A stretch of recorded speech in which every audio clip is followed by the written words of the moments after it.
Hey guys, Collaborators 55 here. Today I'll be sharing with you an idea I've had in the works for about 2 years now. Sorry to tell you past me, but that number's become 5 years now. Oh, sorry, I didn't see you there. I'm Dreamer, and welcome back to another video. Remember 2019? Good times. That was back when the world was normal, and we didn't have a virus going around that changed the world forever. Anyway, it's time for me to once again take my Pokemon project, the Askos region, and scrap and recreate it once again like my predecessor from 3 years ago.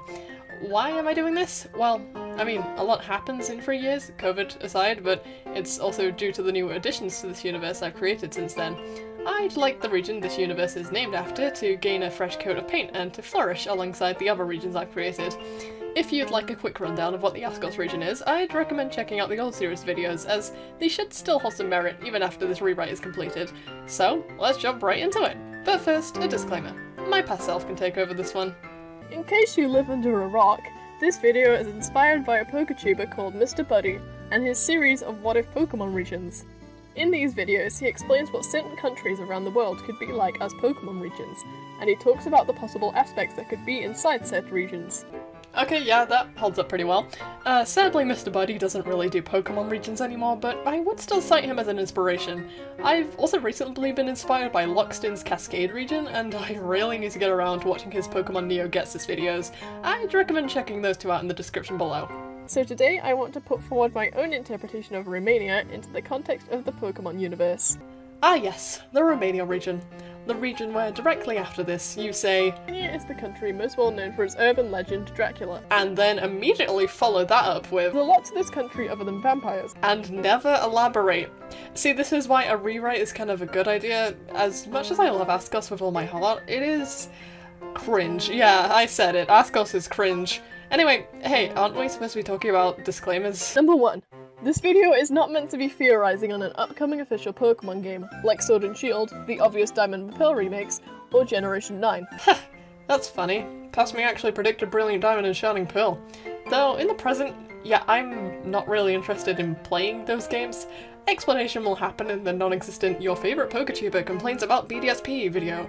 Also, wow, that really takes you back. Sword and Shield were not out yet when I made Askos. Also, Gen 9 may honestly be my favorite generation now if you include Legends Arceus as part of it. Anyway. Number 3. This video is pretty much a fanfiction in video form. Really? Even though the region is based off of Romania and its history, parts of it are very made up. But I still hope you'll enjoy the story I made. I would say I'm fixing that, but no, that doesn't change. My brain goes wild places. Number 4. I do not know Romanian. The point is, I'm probably going to get the pronunciation of places wrong, so forgive me for how bad all the Romanian words are going to sound. Yeah, the only other language I know is a bit of French and Spanish. Number 5. This video is going to be longer than any video I've uploaded, and probably will be the longest I'll ever upload. Oh, past me. If only you knew how long Frivo was going to end up being. Anyway, that's enough from a blast from the past. From this point onwards, you'll be hearing me and my vastly better quality microphone. That's the intro over and done with. We have a lot to get through, so let's finally talk about Project Askos. Rewritten! Before we start, you're probably wondering, why Romania? Well, I hope to be able to explain that throughout the course of the video, but in short, I'd like to shine some light on one of the more forgotten countries in Europe, showcasing its culture and history through the lens of a hypothetical Pokemon game set there. I'd like to dub this saga Pokemon Lavender. If you'd like to check out my other attempts at this concept, please consider checking out Pokemon Petunia, the Frivo region based on New Zealand, or the upcoming Pokemon Edelweiss, the Delwis region based on Portugal. With all that said and done, before we start, there's actually one very important extra thing to mention. I have decided to introduce 2 brand new types, courtesy of the Euroverse project. So let's introduce those to you first. The Light type! The Light type, as the name implies, consists of Pokemon that have an affinity for light. However, this version of the Light type represents the quality of being light, or just, or divine. In short, the Light type is granted to Pokemon who are kind-hearted and have a strong sense of justice. Some examples may include Absol, Sunflora, Meganium, Blissey, or even Palafin. The Light type is strong against Poison, Ghost, and Dark, and is weak against Fire, Ice, and Dark. The Enigma type! Previously known to some as the question mark type, The Enigma type consists of Pokemon that are, for a lack of better words, eldritch beings, or otherwise from an unknown place, like space or another dimension. Some of the strangest Pokemon are Enigma type, as they hold a power beyond comprehension. Some examples may include Beheeyem, Dusknoir, Stonjourner, Sigilif, and Xurkitree. The Enigma type is strong against Electric, but is weak to Ghost and Psychic. If you'd like to learn more about those two types, I would suggest checking out the companion video to this one, Creating a New Pokédex. In that video, you can also find me explaining all of the inspirations behind the various Fakemon I've introduced, since I can't really go in depth with them right now due to time. With all that said, grab your popcorn and let's set the scene. The Askos region. Or at least, that's what it's been called for the past 17 years. You see, around 50 years ago, this region was a very different place. The Amag region was ruled peacefully by a king known as Mihai Latimer. However, his son Blake wished to take the throne for himself, and murdered both of his parents in cold blood, usurping the throne. During this time, the legendary Pokemon Imparmony and Dusknoir fought to stop him, but they were both taken down by an even stronger power, a Pokemon known as Determinog. Both legendaries disappeared, their absence shrouding the region in darkness. King Blake ruled in tyranny until very recently, when a 19-year-old trainer from a region known as Frivo decided to take him down, alongside two others. The boy, known as Trent Askos, got into a scuffle with the tyrannical king, and in the end, he successfully overthrew King Blake, restoring peace to the region with the help of the returned Imparmony. He was then elected as the region's president soon after, and thanks to his heroics, the region also changed its name to Askos. After the fact, Trent Askos had two kids. One, who we're about to meet right now, is Professor Hazel. The game starts off with the resident Pokemon professor of the region introducing you to the world of Pokemon. As is customary, Professor Hazel is around your age and is actually your childhood friend. You grew up alongside one another, but Hazel for the past few years has been in training to become a Pokemon professor, the youngest one yet at only 18. This is her very first year of being a Pokemon professor, and you know her for being very forgetful and flighty, but still, you call her one of your closest friends. After Hazel finishes her intro, you find yourself sitting inside of your home, a small flat above the library that your mother owns and operates. And by the way, your name is Coral. Your mother enters the room alongside your pet Oriolive and reminds you that today's the day you'll be picking out your starter Pokemon and exploring the Askos region. During this little tutorial section, your mother will give you a tour of Chased, your hometown, explaining various sites and locations, much to her own confusion since you grew up in this town. Your mum reminds you that the professor will be meeting you on Route 1, and hugs you a sweet goodbye. You then meet up with the professor, who happily chats with you about how she's been. You both walk along Route 1 as you catch up for the first time in a few years before you reach Bergamo, the home of the Pokemon Lab. As you both enter, you already see 3 Pokemon enjoying themselves inside. A dinosaur-like Pokemon is eating some berries left out by the professor, a newt-like Pokemon is swimming around in a large tank, and a squirrel-like Pokemon is flying against an active fan, trying to keep afloat. As the 3 Pokemon notice you, they all gather themselves in a line as you and the professor approach. Hazel then introduces you to them in order. This little fellow is Terraseed, the limestone Pokemon. He can crystallize plants into stone with his spiked tail. Next up is Rebenute, the tadpole Pokemon. He loves to swim against strong currents, as that's the way he gains muscle. And finally, we have Igneral. This daredevil here loves to perform stunts or tests of tenacity. It sees everything as an opportunity to show off. After selecting your starter, the professor congratulates you, before suddenly the door is barged open, as 2 other trainers enter. One is a boy who wears primarily purple and a permanent scowl upon his face, and the other is a young teen who seems to resemble Hazel. The friendlier trainer runs up to you and introduces themselves as Amber, the champion of the Askos region and Hazel's younger sibling. For reference, Amber is non-binary and goes by they-them pronouns. The other trainer reluctantly introduces himself as Larsa Ardeline, seemingly not wanting to be here. Amber explains on his behalf that they caught him trying to break into the lab to gain a starter Pokemon, and decided that instead they would help him gain a starter the normal way. Hazel is embarrassed slightly by how forward her sibling is, before kindly offering Larsa to choose one of the other starters. He glares slightly at you for a second before picking out the starter weak to yours. Amber then asks their sister if they could take in the remaining Pokemon, and Hazel reluctantly agrees, Amber now gaining the starter strong against you. Amber then suddenly gets a call on that Pokénav Plus, making them run off quickly to attend to their champion duties. Larsa then approaches you and warns you to never get in his way, challenging you to a battle to prove his strength. On his team, he uses the starter he just picked out, as well as a Rhyhorn. Whether you win or lose, Larsa still scowls and leaves the lab in silence. After some time passes, you find yourself in the next destination of your journey, Lavis, the home of your first Pokemon gym. But before you're able to enter the gym building, a stranger walks up to you, looking embarrassed as he explains that he is Gym Leader Sharp, and the power to the automatic doors has just malfunctioned, trapping him outside. He requests for you to venture into the nearby generator to turn the power back on, but as you reach it, you spot two strange teenagers, cloaked in strange garb. You overhear them giggling about taking out the power, but are interrupted as you make yourself known. The interlopers introduce themselves as Team Dusk, the evil team of this story. After being caught red-handed, they quickly challenge you to a battle as a distraction. The grunts of Team Dusk all use Ghost and Dark types, so these two troublemakers will use a Grizzpaw and an Asconia Mareep. After defeating them, they say the following. Maybe I'm not cut out for Team Dusk after all. Are you serious? Dude, you can't give up so easily. We start small, just like the boss said, right? Only we can show this region the truth. You two are disappointing. Oh great, it's you. Of course the boss said his kid again. I was able to catch a glimpse of your battle with these two.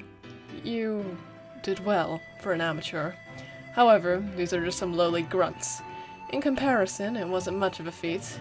I expected these two to do better, in fact. You're not gonna report us to Decibel, are you? Of course not. Okay, cool. We're leaving now. Bye, Larsa! I can see that you're curious as to how those two know me. I'll put it into simple words for you. I am a part of Team Dusk. However, unlike them, I have my own reasons for aligning myself with them. My ambitions are higher. This is the last time I save your hide from those idiots. With that, Larsa leaves, leaving you to complete your task, turning the generator back on, as several Pokemon start to swarm the area again now that the electricity is back. After perhaps catching one of these said Pokemon, you can make your way back to the gym and take on its challenge. Sharp's electric and water type gym is laid out like a hydroelectric plant, where the gym puzzle includes you reading science reports in order to solve trivia questions the gym trainers quiz you on. After guessing all the answers right, you can face Sharp, who uses a Rodynamo and his signature Pokemon, Electric. After defeating him, you're gifted with the Atomic Patch. On a side note, the gym badges in this region actually are patches and are sewn onto a sash your character wears. As you depart this town and enter Dubno, you immediately overhear some commotion. As you approach, you spot a large crowd of people, all gathered around two men dressed in similar purple garb. A microphone stands in front of them both as one man speaks up. Boona, citizens of Dubno! On behalf of Team Dusk, I am here with my ally Trajan to deliver a message. If you've not heard of our wonderful team before, allow us to enlighten you. Team Dusk is an organization dedicated to bettering the lives of everyone in the Askos region. We believe in salvation and, most importantly, redemption for those that are dubbed criminals. As well as being a major force in the political sphere, we run our own youth program in order to help troubled youths integrate into society once more. And on the topic of politics, our main goal is to hold President Trent Askos accountable for his past actions. Everyone in the region knows the story. 17 years ago, Trent was able to vanquish our terrible overlord, King Blake Latimer. However, ever since then, it has been a mystery as to how exactly he pulled off such a feat, and if it was even a justified act. Not to mention how much the region has been set back by Trent's inaction. I believe that all of us should be entitled to inform our own decision over who we really want to rule over the Askos region, which is why in a few days' time, Trajan, you're talking too much. What I meant to say was, Team Dusk plans to develop the Askos region further than its namesake ever could. Please, everyone, we ask for your support. Thank you. The audience claps as they finish their speech, everyone returning to their regular duties, but all of them whispering about what Team Dusk is planning to do. Everyone seems cautiously optimistic. You, however, have a few doubts about this after witnessing those grunts that sabotaged the generator in Lavis. You approach the two men, and they look confused as you express their doubts. The one named Trajan laughs awkwardly. So you're saying that some of our grunts sabotaged the generator? I guess I have to apologize on their behalf. We just explained how all our lower-ranked members used to be juvenile offenders. Trying to change their ways is a complicated process, and it's not out of the ordinary for some of them to relapse. I guess I could just ask you to maybe give them the benefit of the doubt next time. They are trying, I promise. I don't think the kid's entirely convinced of your nice guy act, Trajan. To my knowledge, disputes like this are usually solved for the median of battle. So, I think the kid's only gonna believe you after a fight. Hang on, nice guy act? And, Decibel, you know I'm not very good at battling. Plus, I prefer to resolve things peacefully. Come on, please! Sorry about this. Decibel won't shut up otherwise. With that, you're dragged into a battle against Team Dusk admin Trajan. On his team, he uses a Mastiff and a Blarodent. After defeating you, Decibel laughs, placing a hand on Trajan's back as the two take their silent leave. Before you're able to progress, however, you're caught by none other than Larsa, who seems to have been watching the entire battle that just unfolded.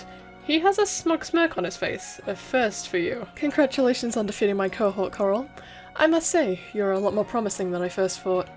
Have you considered joining Team Dusk? You're very strong, but of course not as strong as our boss. You shake your head, fervently declining the offer, and Larsa frowns. Interesting. Though I can't fault you for being wary. Coral, there's actually something I wanted to talk about. Stay away from our boss. This isn't a threat, it's a warning. Our boss is very hostile. He is sometimes uncontrollable, in fact. Rumors say that he was very close to King Blake, back when he was still alive. There are even rumors that he has somehow found a way to contact King Blake from beyond the grave. Though I can't confirm or deny any of it, even us in Team Dusk know not to get on his bad side. So, if at some point you end up confronting him, I must apologize. Larsa sounds rather sincere in his words, but before you're able to ask him to elaborate, he's gone as quickly as he first appeared. After this is all over and done with, you can make your way over to the gym in this town. A dark rock gym, which is set inside a labyrinth-like pitch-black cave that you have to navigate around by following lanterns that will light up the surroundings for a short time. After solving the maze, you come face to face with Craig, the gym leader. On his team, he uses a No-Ball, a Carbink, and his signature Pokemon, Askonian Skorupi. After defeating him, he will softly smile before handing over the Crystal Patch. In order to pass over into the next town with a gym in it, you will have to traverse the treacherous Nightshade Woods, which are filled with all sorts of ghost-type Pokemon and otherworldly phenomena. The paths are confusing and twisted, but eventually you'll make your way through, arriving in Hyssop. As soon as you enter, you immediately spot a ruckus in front of the gym building. A Team Dusk grunt seems to be harassing a girl around your age, who is dressed in some kind of ninja outfit. A cry from the girl is heard as the Team Dusk grunt snatches away a Pokeball from her grip. They grin in triumph and sprint off before immediately bumping into you. They look annoyed at having been caught before they decide to test out their ill-gotten partner in a battle against you. Of course, first they send out their own Pokemon, an Askonian or Dino, before sending out the Pokemon they stole, a Toxicroak. After you defeat them, they flee in a panic, dropping the stolen Pokeball. The girl from before walks over, taking the Pokeball back and looking grateful. Oh, thank Arceus Venom is okay. I should have kept my guard up more. Thank you for helping me get him back. What's your name? You say your name is Coral, and she smiles. Coral. I'll remember it. Come on. I happen to be the gym leader in this town, so I'd love to show you what my Toxicroak is actually capable of. After this encounter, you're able to enter the gym building, facing off against the poison fighting types inside of a swamp-like territory, where you have to wade through the mud in order to not be spotted by the various poison-type Pokemon that patrol the area. After wiping yourself clean, you are able to go up against Gym Leader Alara, who uses an Ariados, a Wismoke, an Agrolop, and her signature Pokemon, the previously kidnapped Toxicroak. After defeating her, she thanks you once again for rescuing her prized Pokemon, before handing over the aptly named Venom Badge. As you exit the gym, you get an update on your Pokénav.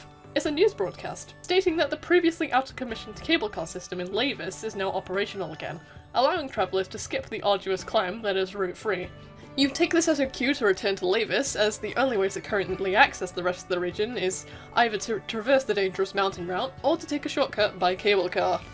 However, as you return to Lavis, you notice a girl around your age looking around, seemingly worried. She catches a glimpse of you and seems elated. You there!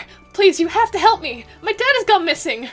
You zone out for a second, being reminded of something. You quickly snap yourself out of it and look determined. You introduce yourself, and the trainer sighs in relief. Oh, thank goodness. My name's Haley, by the way. The last time I spoke to my dad, he said he was going to join that weird group that popped up a few months ago. Team Dusk, I think they're called? I really need to find him. You see, he's kind of the most amazing lawyer in all of Askos. He's worked really hard to get that title, and if he keeps skipping work, he might lose it. So I'm gonna find him, no matter how many Team Dusk grunts I have to battle through to do it. You're gonna help me, right? You nod and she grins. Alright, I'll see you later then, partner. She wanders off, humming happily to herself. You reset your sights quickly upon the cable car station once more, and as you enter, you're met by, once again, Larsa, who seems to be berating a Team Dusk grunt. You know, I'm getting really tired of you grunts thinking you can do whatever you want. I thought that you'd be aware of our true goal, but it seems like I always end up reminding you. How hard is it to understand that stealing Pokemon is bad for our image? I'm sorry, sir, I just thought you fought wrong. Now get out of my sight. The grunt meekly runs away, Larsa watching them leave with a glare before his face softens upon spotting you. Oh, Carl. Sorry you have to see that. The grunts of Team Dusk are pretty incompetent sometimes. How about I make it up to you? I'd like to understand you and your team a bit more. With that request, you're flung into a battle against Larsa once more, who now uses the middle stage of the starter week against yours, an Askonian Rufflet, his Rhyhorn, and an Astritin. After you defeat him, he chuckles slightly. You know, I don't really get you, Coral. Here, how about this? Since I lost, I'll pay for your cable car ride. If you'll let me join you, of course. You're taken aback by the sudden gesture, but you're not one to decline such an offer, so you accept. You, like Larsa, wish to get him. So, the two of you board the cable cars together. The atmosphere is awkward for a moment as the cable car starts moving, as Larsa sits down in the seat across from you. He seemingly wants to say something, but can't get the words out of his mouth. Eventually, he speaks up. You know, Carl, I've been meaning to ask. I've seen you fight, and you seem really passionate about it, despite being a new trainer. To tell you the truth, I'm not really sure why I decided to be a trainer, and I'm not really sure why I felt like I had to sneak into Hazel's lab to get a starter Pokemon. Despite all that Trent does, I suppose his kids turned out okay, but that's besides the point. Carl, what exactly motivates you to keep on getting stronger? Why are you on a journey with your Pokemon? You hesitate for a moment before you decide to tell the truth. Honestly, it's kind of because of my dad. When I was younger, my dad got into a car crash. Mom says it was because of the rain that day or something, but he didn't survive that crash. So, ever since then, I've kind of dedicated myself to continuing his legacy. He was a pretty strong trainer. I just like to think, maybe, that wherever he is now, he'd be proud. I'm sorry you had to go through that. I kind of have a similar story. Unlike you, I never actually met my dad. He died shortly after I was born. I guess I'm kind of like you in that respect. I want to make him proud too. And also, I think, in part, it's thanks to my Pokemon. I mean, as long as I have Pokemon by my side, I can do anything. We help each other out all the time, and we help each other become stronger because of that. So, your Pokemon give you power? Interesting. Thanks for sharing all of this with me, Carl. I'm sorry if I came off as slightly standoffish the first time we met. You're a good person. He smiles genuinely before the cable car stops, now having arrived at your destination. Larsa stands at first and looks towards you briefly. By the way, I suppose you've heard the rumors. You know, about Decibel being my dad? Well, he kind of is. It's complicated. With that knowledge granted, Larsa exits the cable car, leaving you alone once more. You've now arrived in the town of Balota, where another gym awaits for you to challenge. After healing up your Pokemon at the Pokemon Center, you decide to beeline directly to the gym. However, you find that inside is a cafe. A rather quaint cafe, that is, but you're confused as to if you walked into the wrong building. You can spot several patrons sitting at the tables, enjoying reading the newspaper, drinking a cup of coffee, or both. You also spot the back of a head that looks familiar, his auburn hair and strange choice of dress making him stick out like a sore thumb. Trajan. As you walk over, he seems to recognize you. Oh, you're that girl from before, right? I don't think we ever got properly acquainted. He shakes your hand firmly and you introduce yourself as Coral. Coral. That's a nice name. You can call me Trajan. Would you like to join me for some tea? The gym leader said she had to restock some items, so I'm waiting for her too. After hearing this, you decide screw it and sit down across from Trajan. A part of you wants to think that his kindness is an act, but after experiencing how Larsa can be surprisingly genuine, you've kind of grown accustomed to expecting the unexpected. Let's chat, shall we? I realized that I might have intimidated you slightly the first time we met, and again, I apologize for Decibel's pushiness. He can get overpassionate about these kind of things. As for me, well, what I said back in Dubno was the unaltered truth. I used to be a lawyer, you see.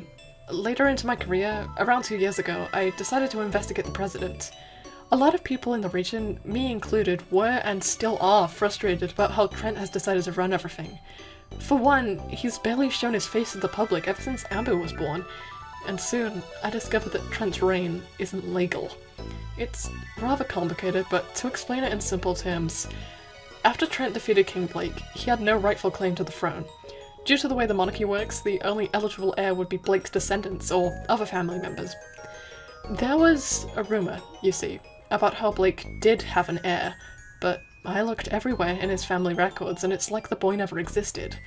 So the next in line would have been his cousin, King Fabio of the Delwis region. But less than 5 years later, a coup d'etat was formed and Fabio was murdered, just like Blake was, leaving the topic of the legal ruler of Askos a mystery. You frown, more focused on what he said at the start of his speech. He said that he was a lawyer.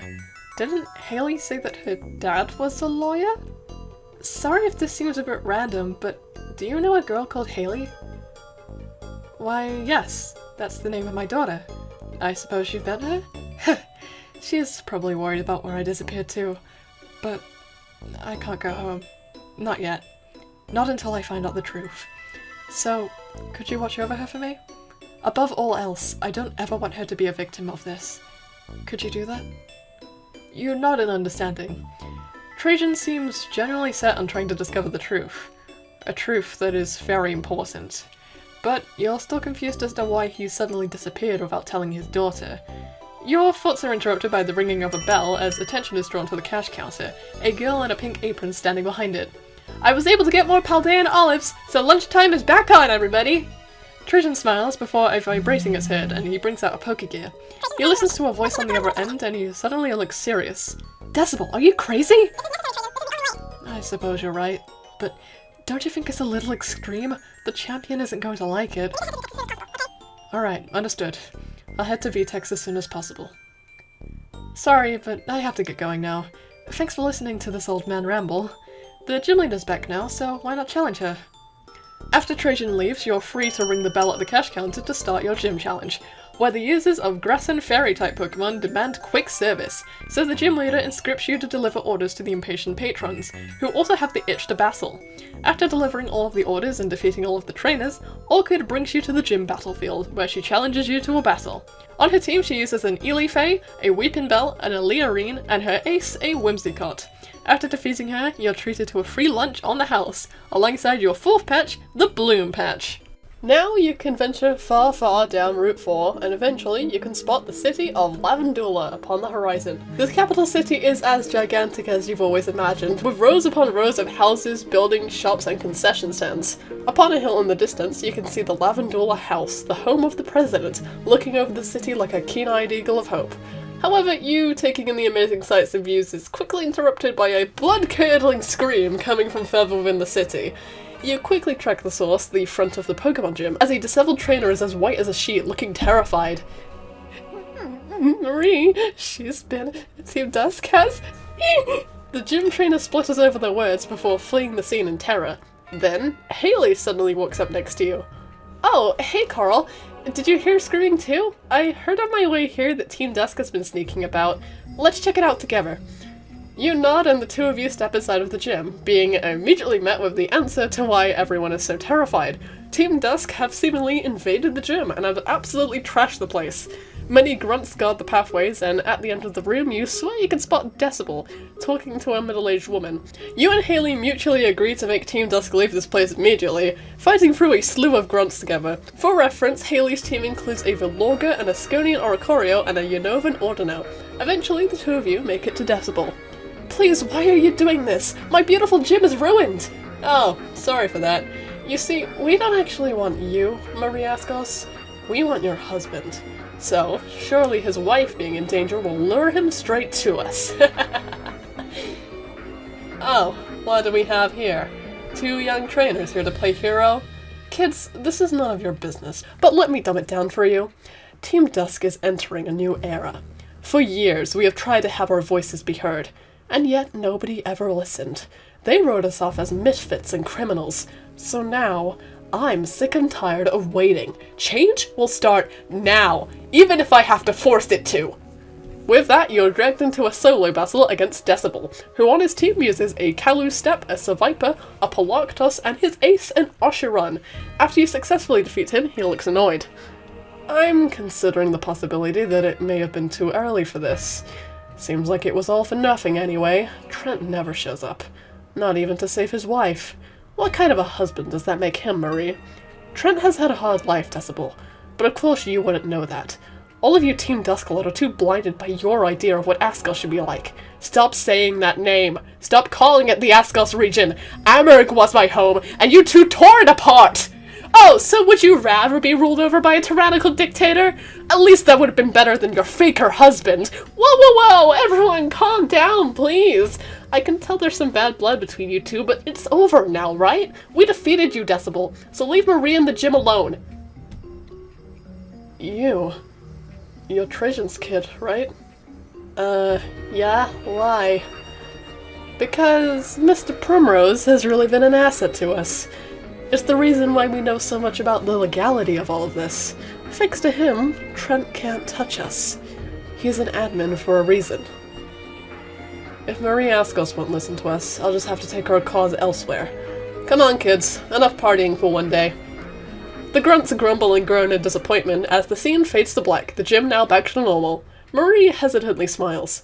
Sorry you had to witness that. Me and Decibel share some history. We got into a big fight around a decade ago, and it's never been the same since. And now, even the terrible Team Dusk has warped his state of mind. You're wrong. Team Dusk isn't all bad. They're trying to help people. And some of the people are like my dad, who wouldn't hurt a cutie fly. It's just like Decibel said. You and Trent aren't listening. I see no reason why I should listen to some vagabonds who just try to hold me hostage. Okay, fair point. But still, you're the ones making them worse because you won't do anything. You're his wife, right? Please, you have to talk to him. Let him know what's happening at least. Just, I don't know, people miss him, you know? I can't imagine how isolated Trent is feeling throughout all of this. I'll see what I can do. Moving on, I believe that you should be taking on the gym challenge, correct? I myself am one of the gym leaders. If any of you wish to challenge me, I would be willing to do so right now. Oh, I think I'll pass for now. I need to go and do something. See ya, Coral.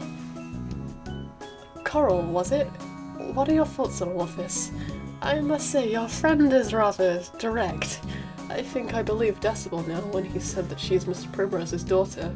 But what do you think I should do in a situation like this?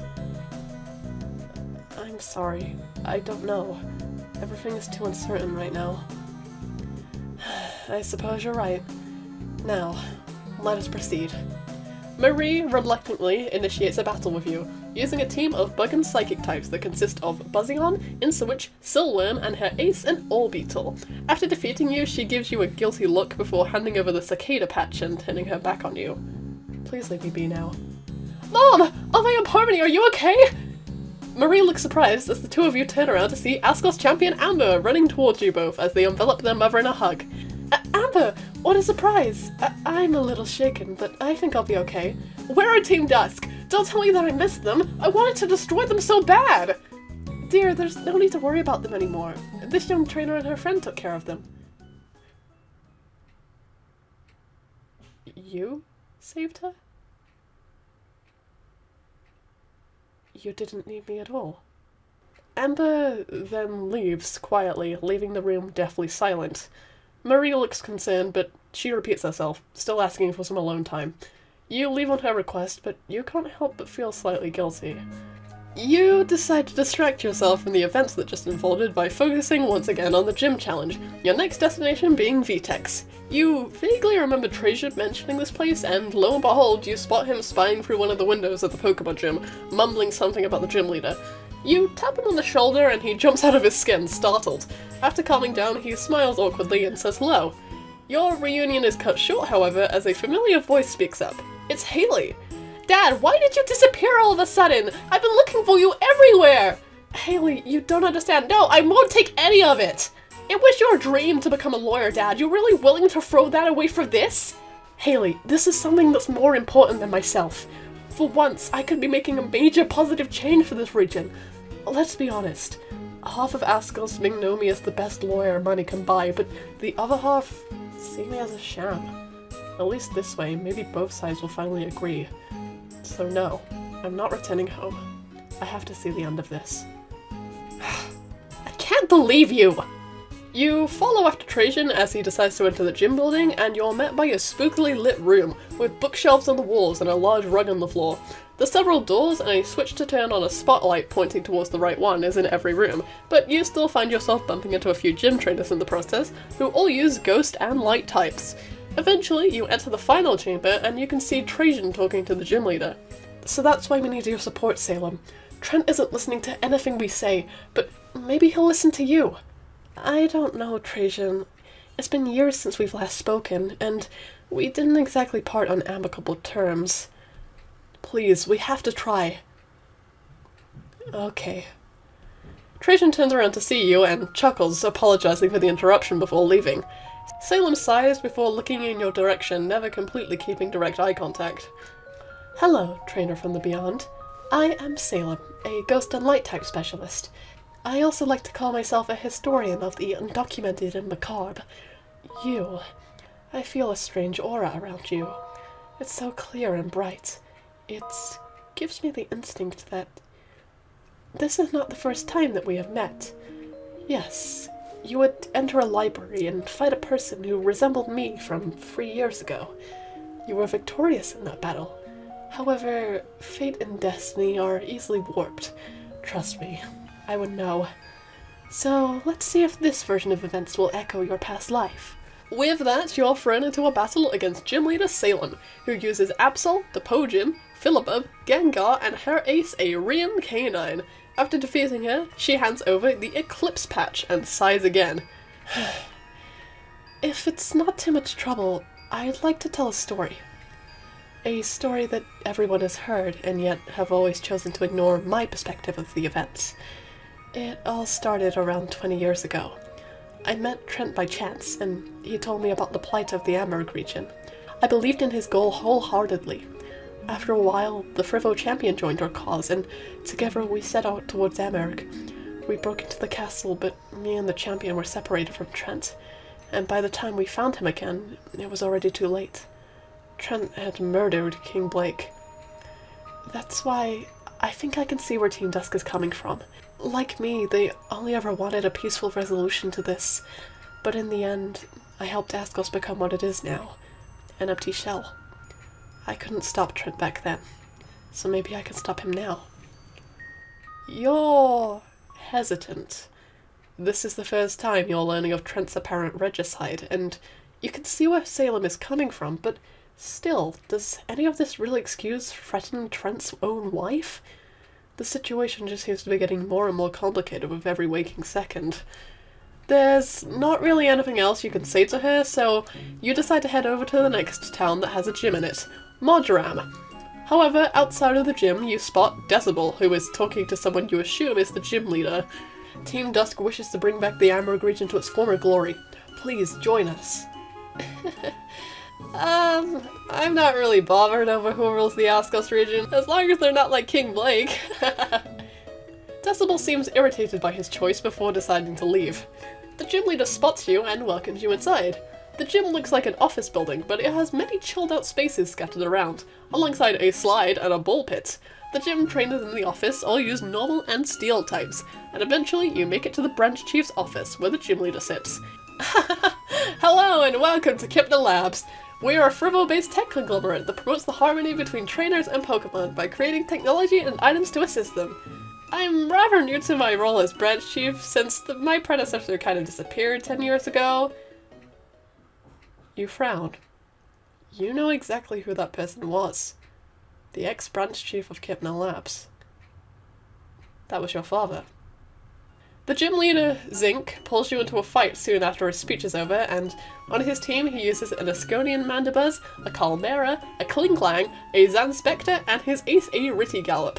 After defeating him, he gifts you with the Cobalt Patch, and shakes your hand, inviting you to come back to the gym at any time to buy some Kypno Labs exclusive items straight from the source, such as Soothe Bells, Luxury Balls, Kypno Discs, and some locally sourced stat-raising berries.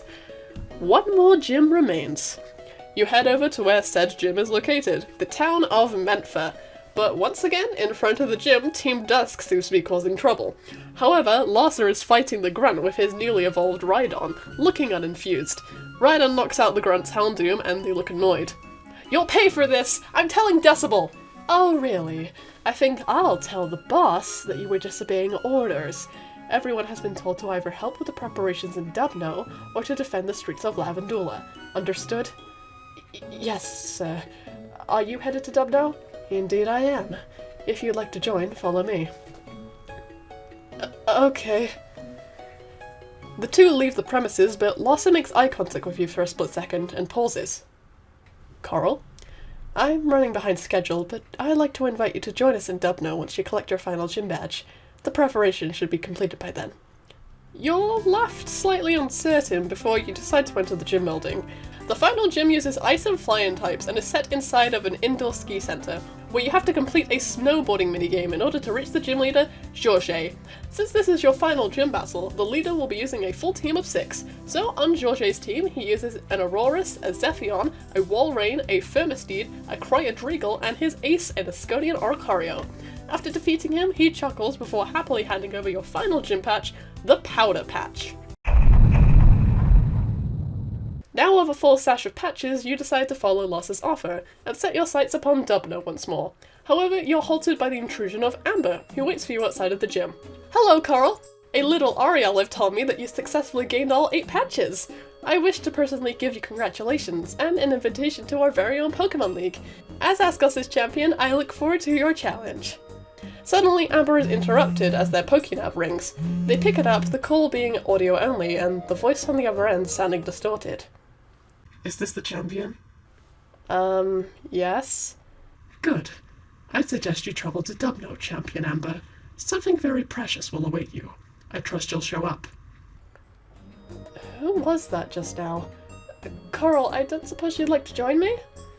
You nod and Amber smiles, bringing out their Soulworm and pulling you up onto its back. The two of you then soar off, quickly making your way to Dubno once more. As the two of you land, you spot that Team Dusk has gathered once more, forming a rally that's headed by none other than Larsa. A drone rotom flies overhead before Haley walks up to your side and glances over at Amber. "Hey Coral, did Larsa ask you to come here too? Even Champion Amber is here. This must be pretty serious, huh? Let's listen." Good afternoon, my fellow members of Team Dusk, and a warm welcome to our audience, who are watching live from across the region. This is not information to be taken lightly, so I ask for your full attention, please. Team Dusk has struggled throughout the years. We have tried to reach the attention of the President, but to no avail. Today is the day that all changes. Trent Askos is a murderer. Through and through, he usurped the throne from our previous king, causing him to become no better than the monster he was trying to destroy. But there was a key element that Trent missed. I'm sure you've all heard the legend of King Blake's son. Many believed he died, and many believe he never existed at all. All of those stories are just that, stories. They're all make-believe. Because King Blake's son stands before you, right now. I am Prince Larsa Latimer of the Amag region, and the leader of Team Dusk. As the leader of Team Dusk, I have done nothing more than to try to search for a peaceful resolution to all of this. And yet, our team has been hounded by the authorities and trainers trying to play hero ever since our group was founded, simply because we dared to challenge the President. So hear our message, people of the Amag region. Dubno, the birthplace of my father, will now be reclaimed in the name of Team Dusk. And as for Mr. President, we have had no other choice than to forcefully detain him. Soon, this region, no, the entire world, will see the truth, and how the Amag region has simply traded one dictator for another. What have you done with my dad? You do know you're a part of the problem, don't you? Who gave you your title as champion, Amber? I don't think you even earned it. In fact, didn't your dear old father grant you that title? Listen well, people of Amerik. This region will be restored to its former glory. And once that day comes, you will all bow to me as your new king. Thank you. You won't get away with this! Coral, this is bad, right? Trent might be in danger! We have to find out where Team Dusk is hiding him! Wait, maybe? He'd have to be up there. But that place is probably swarming with Team Dusk grunts. You'll help me out, right? Just like you always do. You nod, determined, and the two of you set your sights upon the abandoned castle. As Haley mentioned, the area is indeed swarming with Team Dusk grunts, and you fight at least a dozen of them, as they all swear to try and protect their new headquarters from intruders. Eventually, the two of you navigate the winding corridors in order to find the old throne room, where at the very end of the room, a familiar man sits upon the throne. Trajan. He raises himself from his seat and looks at you hesitantly. I've been expecting you. Before you try to say anything, let me talk. Team Dusk has always been precious to me. I wholeheartedly believed in their dogma, but I could have never known Larsa was the Lost Prince. And now, I'm starting to doubt everything. Is Team Dusk... Am I doing the right thing? Holding the First Lady hostage, kidnapping the President, taking over the capital. Is this really the only way? In my line of work, I have always prided myself on trying to do what is just. I fear I may have lost that pride. So, I have come to an ultimatum. If I am unable to defend this castle, if I am unable to defend the people I called my friends, then I will not help them any further. With that, Trajan dragged you into a solo battle, using a full team of 6 against you as he fights his hardest to defend Team Dusk. On his final team, he uses an Asconian Oricario, a Zalmoxar, a Valorga, an Enchantern, a Mabostiff, and his ace, a Dwarafim. Eventually, you do end up defeating him, and he looks away. So even at my full strength, I'm still defeated by you. There's nothing I can really do to fix that, so I think this is it for me. Team Dusk has already given me everything I ever wanted. Now they must complete this final chapter on their own. Dad, don't give up now! Whatever happened to Mr. Primrose, the best lawyer in all of Askos? Would he give up and throw in the towel at a moment like this? A Primrose never gives up, no matter what. You are the one who taught me that. If you really want to make things right, you can start here. You helped make Team Dusk what it is today, and you can help destroy them. No matter what kind of stuff they may do, Team Dusk still needs you, Dad. We all need Mr. Primrose back, and I need my dad back. So please, you have to try and stop them. When did you grow up so fast? I'll try my best, dear. I'm sure I can convince Decibel to listen. And then, we'll save the President. You promise? I promise. The scene fades to black, Trajan now having left. Your Pokegear rings, and you receive a message from Professor Hazel. She sounds distressed and on the verge of tears, as she states that Lavender has fallen into chaos, and now Amber isn't answering any of her calls. You calm her down and promise to save her family. She thanks you before the call ends. Now with Trent's likely location confirmed, you and Haley both travel towards Lavender. The capital is swarming with Team Dusk grunts who are terrorizing the locals, and they're parading down the streets cheering for themselves and their leader. You fight alongside your ally and friend as the grunts try to impede your approach to the capital, facing off against the strongest members yet. But in the end, you're successful, and find yourself at the bottom of a great flight of stairs. Climbing all the way to the top, you find yourself in front of the looming building that is the Lavender House. As you enter, the halls have been covered head to toe with Team Dusk memorabilia, and it's swarming with grunts just like the rest of the city. Eventually, you bump into Trajan again, who looks nervous. He explains that he's been looking for Decibel everywhere, and the only place he hasn't checked yet is the basement. On that note, you follow his lead to move underneath the building, as a dark and damp room that has Rattata poking their heads out of the wall stands in front of you. On the opposite side of the room, you spot Decibel, and two people tied up and gagged next to each other. The President and the Champion! Decibel turns around to look towards you two and glares as he spots Trajan. Trajan. Have you seriously gone traitor? What are these children doing here? Never mind them. We need to talk. Where is Larsa right now? That's Prince Larsa to you, and he's currently trying to subdue Harmony. That blighter refused to go down without a fight once we took care of the President. Decibel, you need to stop this. This isn't what Team Dusk is supposed to be. When I agreed to help you, you promised to me that we would peacefully bring about the change, but this is never what I signed up for. And without me, you would be nowhere right now. So, let the President and Champion free, or else I quit. What's happening right now has been a long time coming, and anyway, you clearly don't see things the same way the rest of us do. You were raised in comfort, never having to worry about losing your home or if you'd be able to eat tomorrow. My family, my people have suffered because of the likes of Trent Askos and his predecessors. We were left to fend for ourselves, whilst people like you got to live in luxury. And maybe there's the off chance that somebody would come along to help us, like you. But no, you're just like the rest of them, abandoning us in our time of need, caring for nobody but yourself. You're selfish! Selfish, just like everyone else in this region. People like Trent call us dangerous, and now I'm going to show everybody how dangerous I can really be! With that, he throws out a Pokeball in your direction, initiating a battle against you. At his full strength, Decibel is pulling out all the stops, with the likes of his Visiviper, a Zalinari, a Poloctos, a Rittigallop, an Insawitch, and finally his ace, an Oshirun. Eventually, he is defeated and he looks shocked. Decibel, please, Larsa is your son. There must be something you can do. Can't you at least try?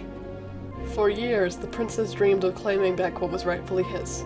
However, I was not the one who told him as to who his father was. That was something he learned on his own accord, which I'm unsure as to how. After all, I had no idea that his father would be the fallen king. What is Larsa planning to do, Decibel? He plans to harness Imparmony's power, to bring back King Blake from death. If that is the way that the Amherst region is reborn, then so be it. What? That's insane, Decibel! Are you serious? If Larsa is successful, then we need to stop him, please. What matters more to you, Decibel? The Amherst region or the safety of your own son? He's not my son anymore. Don't lie to yourself. I can see right through you. If you care about Larsa, then help us save him. Whatever makes you shut up about this, I'll let these two free. But I cannot go with you to confront the prince. I will not bring myself to hurt him. Carl, you should go ahead. I'll take care of Ember and the president. You nod and leave the room. You venture through the winding halls of the Grand House once more as Team Dusk still runs rampant. Eventually, you find a large foreboding door, the door to the president's office. Upon opening it, you are met by a terrible sight. Larsa has his back turned to you, and Imparmony stands opposite him, visibly weakened by the Pokemon that floats in front of Larsa. Determinarch. Cease this at once, Imparmony. I have clearly shown that I am no match for you. So now you must listen to my request. Give King Blake Latimer a second chance. Bring him back to life like you have done for so many others. Never! Then you are but a fool. Determinarch, reality shift.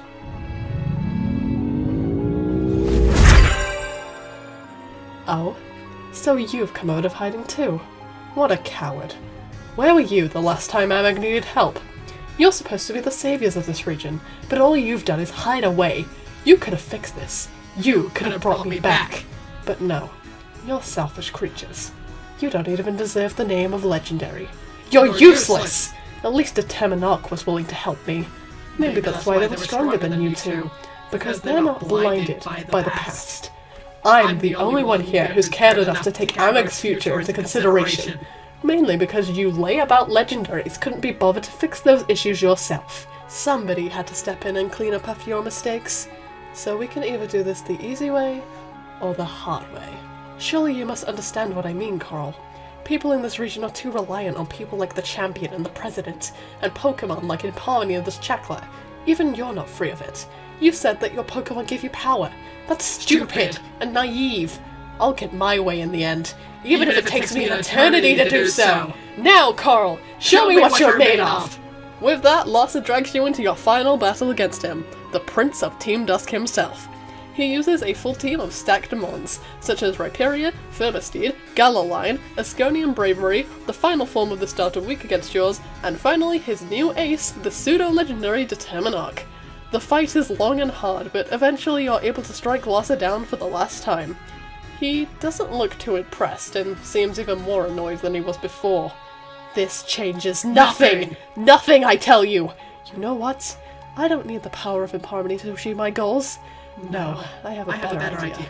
I'll just capture this Chakla instead, and with his power, I will destroy anybody who dares to stand against me! As Larsa yells, he throws out a dusk ball in order to capture the legendary Determinarch, who is caught off guard as he converts into a beam of light. The ball shakes 2 times, before the legendary breaks free, looking angered. Both Dischuckler and Impalmity start to encircle Larsa, who suddenly looks more hesitant as the legendaries glare at him. He glances towards you, his expression sad. And so... Stop it! Larsa, I know what losing a dad is like. If I had the opportunity, I too would use Impalmity's powers to bring him back. I would do anything to be able to talk to him again. But this isn't right, Larsa. If your dad, if King Blake comes back, this region will surely fall into ruin again. Do you really want to risk that? This isn't about that. I want him out of my head! Please, let me do this. It's the only way. Monarch. Reality shift!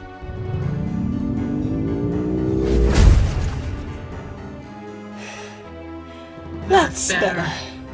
What a powerful Pokemon, this Determinarch. It has the ability to strip away others' powers and use it as their own. This is the hard way. Determinarch, revive King Blake! Larsa, stop! Please, there's no need for this. I don't want to go back anymore. Not if it means my family gets hurt again. Please, son, we can find a better way. Did you just call me son? I've talked with Decibel, and we've both come to an agreement. Larsa, the Askos region no longer needs a prince, and especially not you at such a young age. But I have to ask, is it true? Is your father really... Yes, I am Prince Larsa Latimer. No, you're Larsa Ardaleed. If at any point I ever made you feel like you weren't, then I'm so sorry. I was blinded by my idea of what Askos should be like. That was selfish of me. If you still wish to keep on believing in your birthright, then I won't stop you. But we can figure this out, together. And we don't need any tyrannical kings or presidents to do so. Okay? Come on, kid. Let's go home.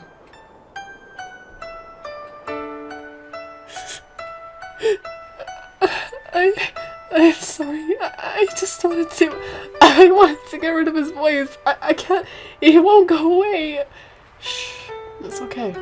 I'm sorry if you ever felt like you couldn't come to me about these kind of things. I'm sorry, Dad.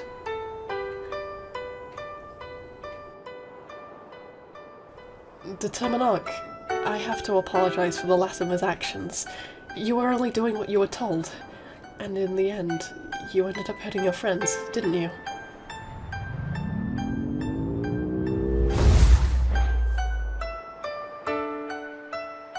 You can go back now if you'd like. Both of you. I think I understand now. Death isn't meant to be trifled with.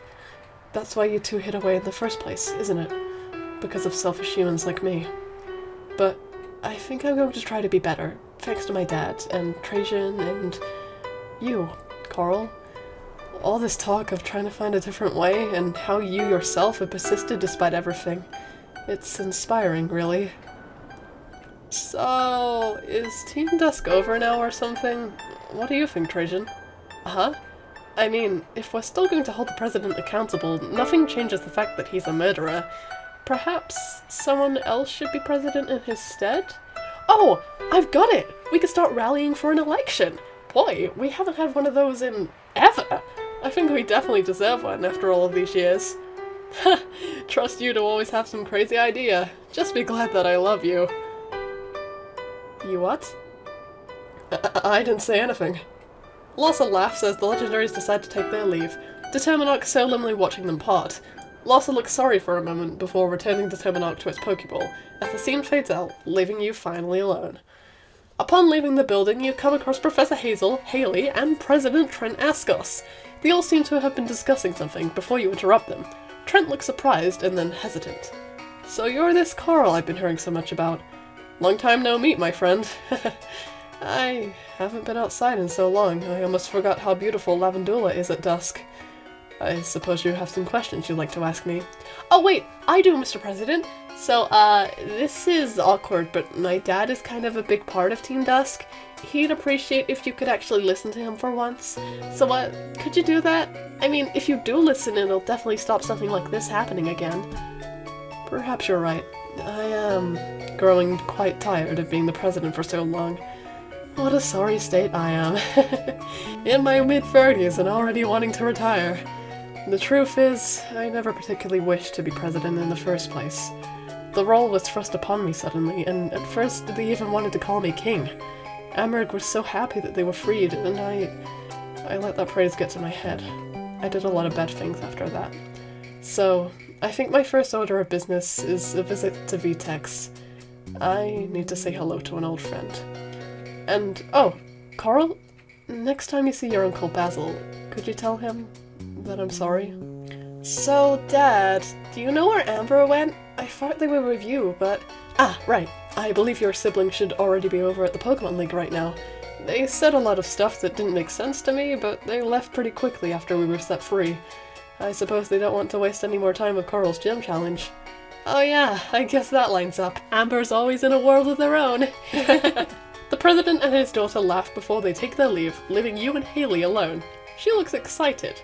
So, you're aiming to be the champion, eh? That's cool. Say, how about you and I have a battle? I never told you before, but I'm actually quite the experienced trainer. I have 16 badges and counting.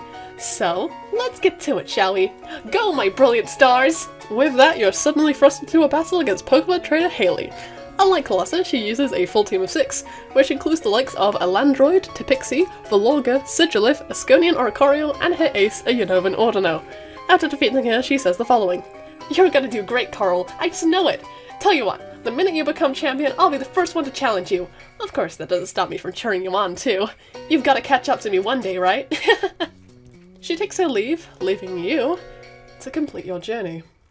Some time passes and you've finally made your way all the way down to Victory Road, as you now stand at the foot of the Pokemon League building.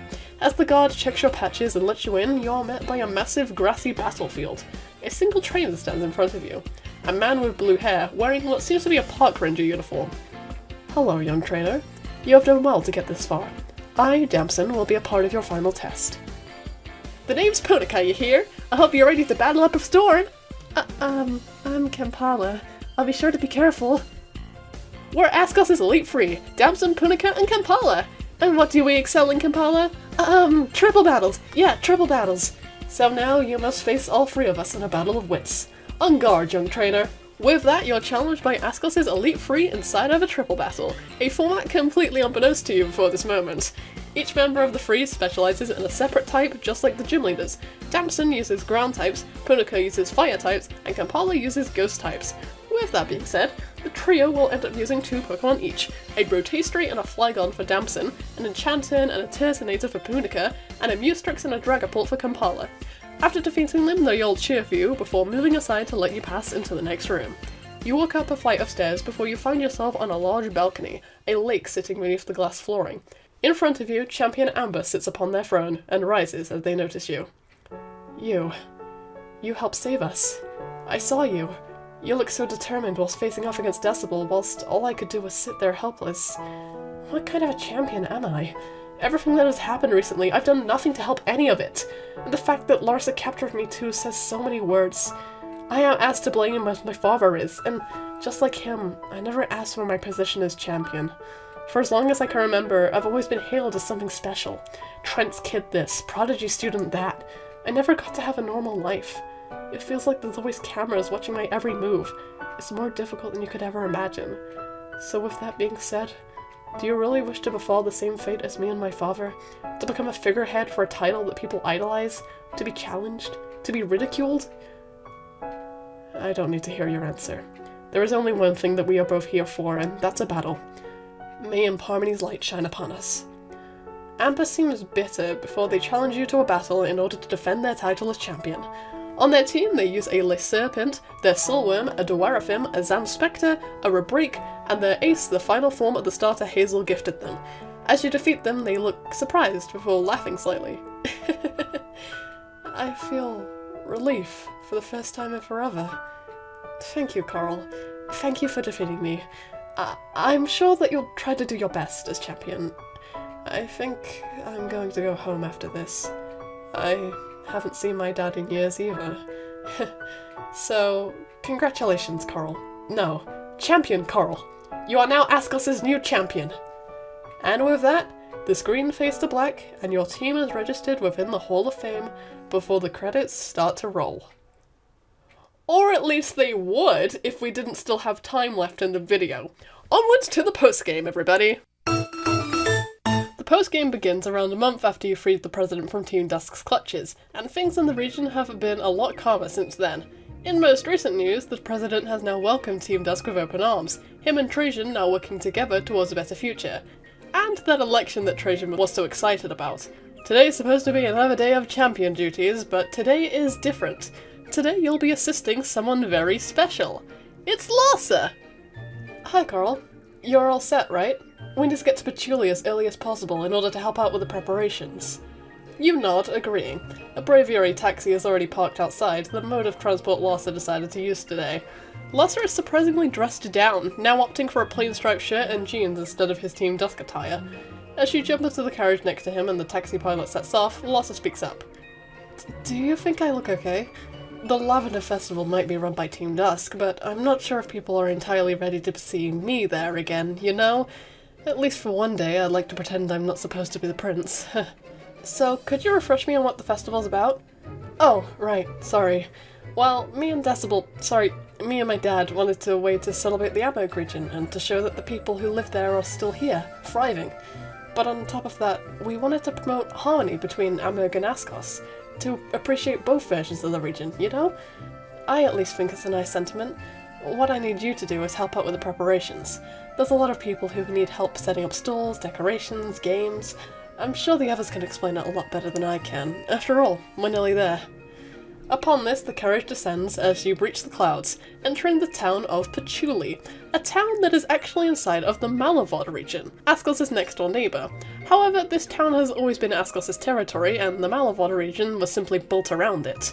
Nowadays, both Asconian and Malavodden people live in harmony here, and they're all definitely looking forward to the Lavender Festival, as you can see many of them setting up shop. Larsa leaves you to attend to his own duties, as you can now walk through the town and collect side quests. 3 in total. Let's see what they're up to. You find that ex-champion Amber has decided to attend the festivities and is hoping to set up a battle arena in the middle of town, but they need your help to send out invites to all of the gym leaders. This is a rather simple errand, as all you have to do is backtrack around the region and hand out invitations to the festival, which all of the gym leaders gladly accept. After you complete your invitation rounds, Amber will thank you and gift you with a luxury feather. You're able to meet up with Larsa again, who seems awkward as he too asks for some help. The organisation list for who ordered what banner has come out scrambled, and so we need your help to figure out which banner should go where. Eventually you figure out which banner matches the flower stand, the sweet stand, the breast stand, and the travelling Pokemon. Once you finish the task, Larsa will reward you with 12 Dusk Balls. A family of 3, one older man and his 2 young children, wish to host a stargazing show as the last activity of the night, as today the planet Listen is supposed to be at its brightest. The older man introduces himself as Professor Herman, the astrologer who first discovered Listen's existence many years ago. The 2 children, Marco and Donna, plead for your assistance as they both seem very excited to see the planet their father named in the sky tonight. In order to help them, they require you to capture 3 different Pokemon for them to use as part of the demonstration, a Minior, an Astritin, and a Sableye. After capturing all 3 of these Pokemon, Herman will reward you with a Comet Shard, and thank you for your help. The 2 children happy that their show can now go on. After completing all 3 tasks, the sun is now high in the sky, and people have started arriving to check out the festival. The group gathers in the centre of town as Trajan and Decibel stand proudly, both dressed more casually just like Larsa. Welcome, one and all, to Askos' very first Lavender Festival, and to our Malavodden friends who have so kindly hosted this event, a grand welcome to you as well. Us at Team Dusk would like this to be a great first step towards true unity throughout Askos and beyond. Though, please don't think that we're just here to oversee everything. Me and my partner Trajan very much intend to enjoy ourselves too. So with no further ado, I'd like to announce that the Battle of the Flowers will begin now! The crowd cheers, and you see the gym leaders on standby nearby. After this, if you walk up to Decibel and Trajan, you can sign up to participate in the Battle of the Flowers, which is an 8-person tournament bracket featuring a randomized combination of the gym leaders, Decibel, Trajan, and Larsa. And very quickly, here's the types of Pokemon you'll be able to find on the gym leader's new teams. In your first attempt of the tournament, you'll always end up facing Larsa in the finals, but you're able to re-challenge the tournament at any time. After you take part in the Battle of the Flowers and browse the various festivities, dusk eventually falls, and the lights throughout the town are dimmed, as above you is a beautiful starry sky, untouched by light pollution. Professor Herman and his children are now in the center of town, and you sit down to listen to their talk. Hello, people of Askos and Malavad. I am Professor Herman, an astronomer from the Delwis region. I'm Marco. I can tell you all about the planet Listen. My dad was the one who discovered it. And I'm Donna. I can tell you all there is to know about Pokemon with form changes and differences, like my brother's Galastra. Space. Some may call it the final frontier, but the expanse of what's out there might be closer to home than some of you realize. Take Minior, for example. Minior are said to be asteroids that originate from well beyond our solar system that have been captured by the Earth's gravity. Once they reach the ozone, Minior's shell begins to crack, exposing a core made of pure stardust. And then, Minior will fade away, returning to the skies to start its life anew. Or what about Sableye? There's loads of stories about how Sableye came to Earth upon a UFO. That's an unidentified flying object. It's a real-life alien for sure! Or even one of Askos' resident Pokemon, Astridon. They're said to originate from another planet, most likely Listen, and Galastra's forms are said to resemble a nebula and a black hole, respectively. Yeah, it's really awesome! Oh wait, we forgot to talk about Staryu and Starmie! You see, they're definitely... Or even better, we could talk about Ultra Beasts. That, my friends, is an Ultra Wormhole. Everyone stand back! Miss Champion, whatever comes out of this wormhole, I hope you're ready to face it. Ultra Beasts are not to be trifled with. Though I have to wonder, why is an Ultra Wormhole even here to begin with?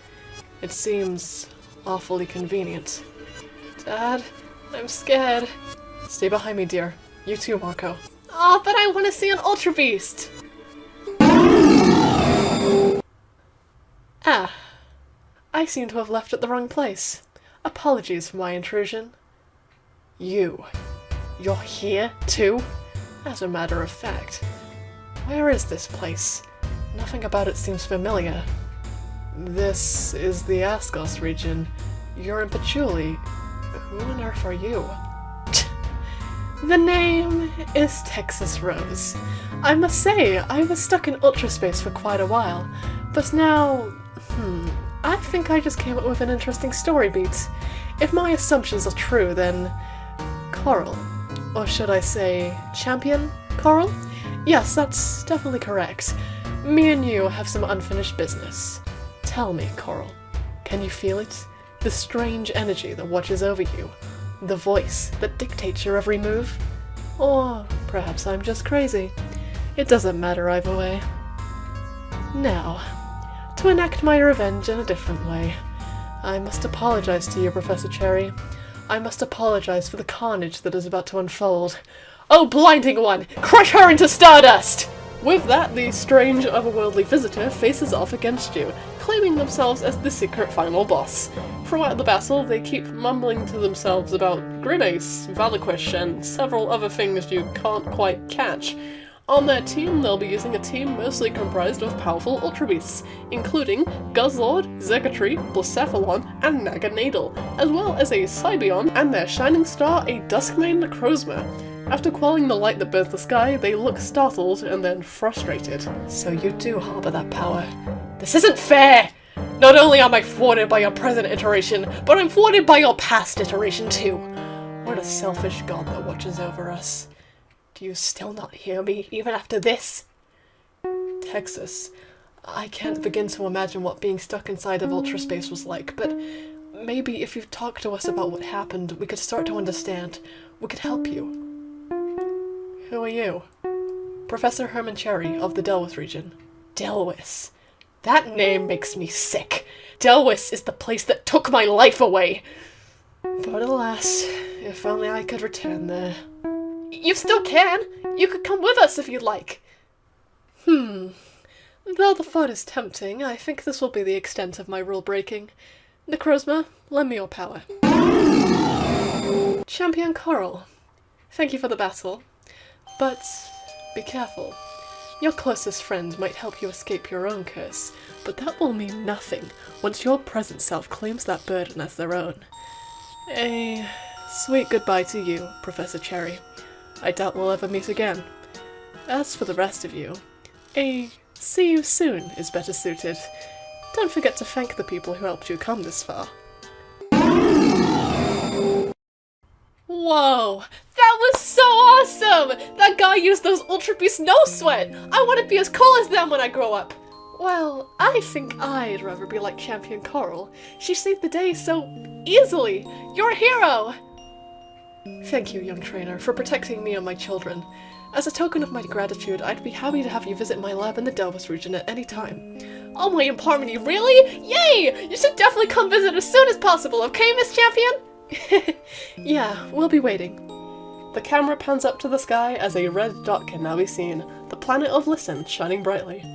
And with that over and done with, the credits roll.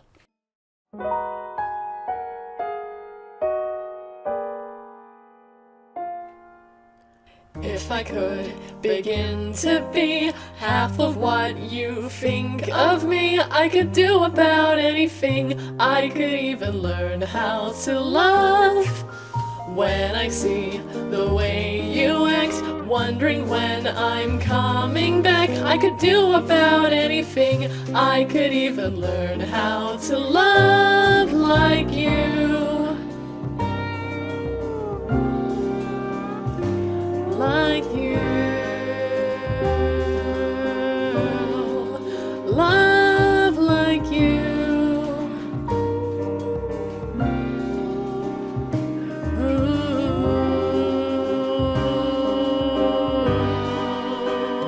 I always thought I might be bad, now I'm sure that it's true, 'cause I think you're so good. And I'm nothing like you. Look at you go, I just adore you. I wish that I knew what makes you think I'm so special.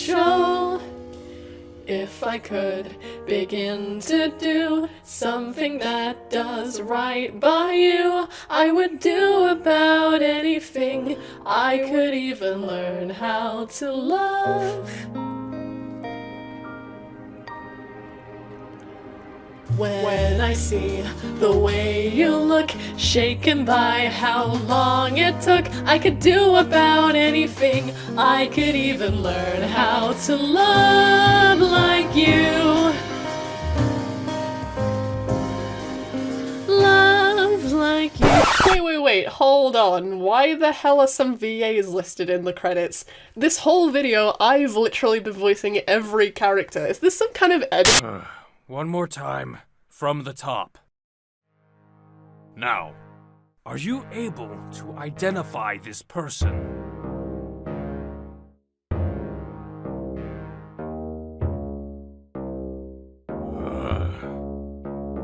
I don't understand it. Why? It's been years since he first came under my care. Why is he still suffering from amnesia? Soul erosion. Assistant FP3 is suffering from soul erosion, sir. It's exactly like my many case studies. The case studies you chose to ignore, that is. This has not been caused by the condition that you found him in. This is specifically caused by his long-term exposure to that visor of yours. His soul is eroding, fading away, if you prefer that term. Fading away? No! I cannot let that happen. There has to be a way to jog his memory. I'm glad you asked, sir. I've been following my own pursuits, you see, and my research on souls has... No! Not you. I don't want your help. I apologize for speaking out of turn, sir, but is there anything else I can do to help? Get out of my sight, Iragashi. There has to be a way. There just has to be. Sir, you called for me earlier? I apologize for my tardiness. Ah, yes, of course. In fact, KM4, you came at the perfect time. I want you to go out on a mission for me. I need a new assistant.